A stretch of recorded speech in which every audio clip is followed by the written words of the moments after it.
Thank you very much, Mr. Chairman, for joining us today. So there's just one day till the whole nation joins the elections for the 14th National Assembly and People's Councils at all levels for the 2016-2021 term.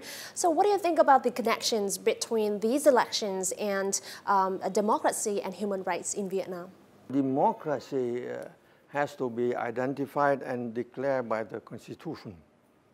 So, for example, in the paragraph 2 of Vietnam's Constitution adopted by the National Assembly 2013, it said that the country is mastered by the people and all state power belong to the people. So election is one way, one approach where people realize their state power.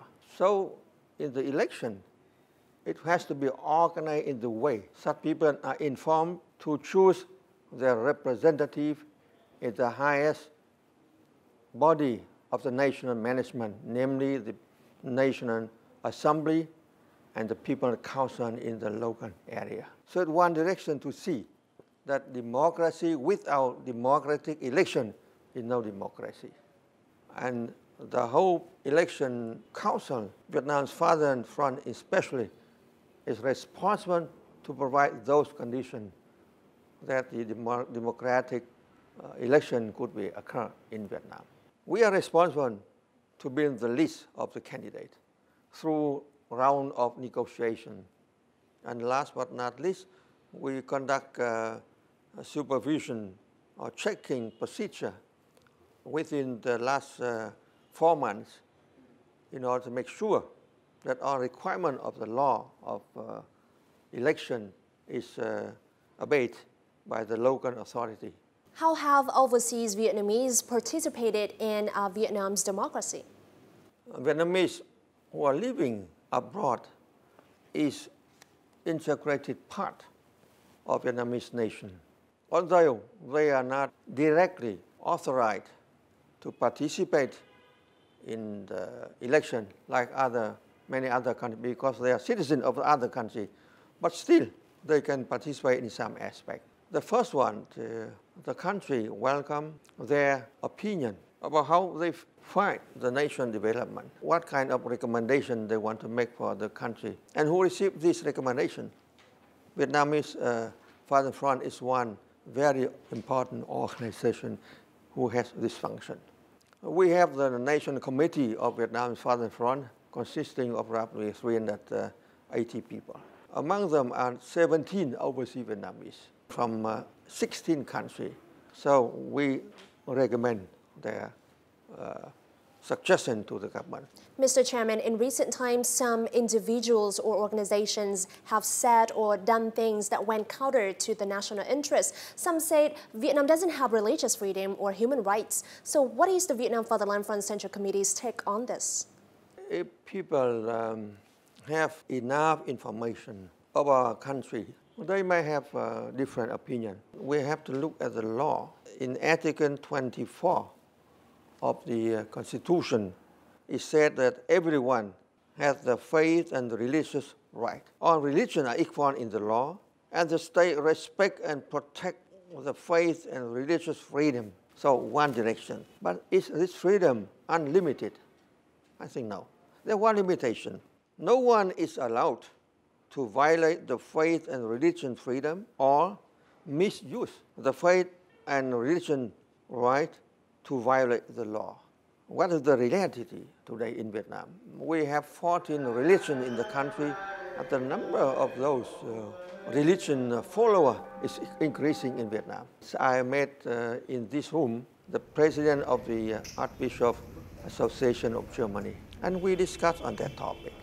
I asked the Vietnamese priest who accompanied him, what with the number of Catholic followers in Vietnam is increasing. I asked him, what is the number of the church in Vietnam? The number of church is increasing too. So it's one example. And according to the law, and we implement that since decades, we welcome religious people to participate in peace and People's Council and National Assembly. So those are decision-making body about the country's future. about the province future. And if different religious send their representative, their voice will be heard by the people in Khaosan. Their recommendation will be heard by the National Assembly.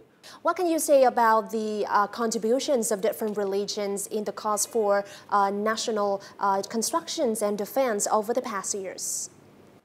After every year, the administration in the 4 level make recognition to the people's contribution, whether they are farmer, worker, soldier in the army, so on, all they are the religious people.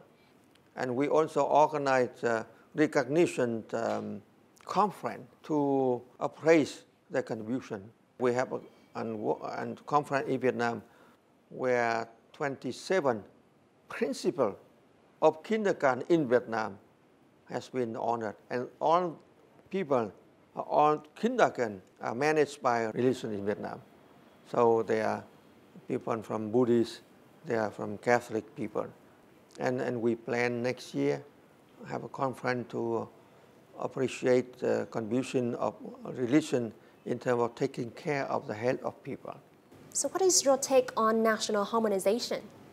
The war is 41 years over. We do not look always at the past to ask which side you were at that time. Because this separation is not caused by us, caused by foreign invader. So we believe most people, if they love the fatherland, they love the motherland, they wish that fatherland should develop better future. And they want to make small contribution to this development. And they could be fully sure the fatherland only welcome the children to go back. So I believe every Vietnamese, whether they are living in Vietnam or overseas, they are part of our country. They are part of our history, and they are part of our future. And I believe they, the 4 million Vietnamese living overseas, will make contribution to their own motherland in the future, more than in the past. Once again, thank you very much, Mr. Chairman, for this interview.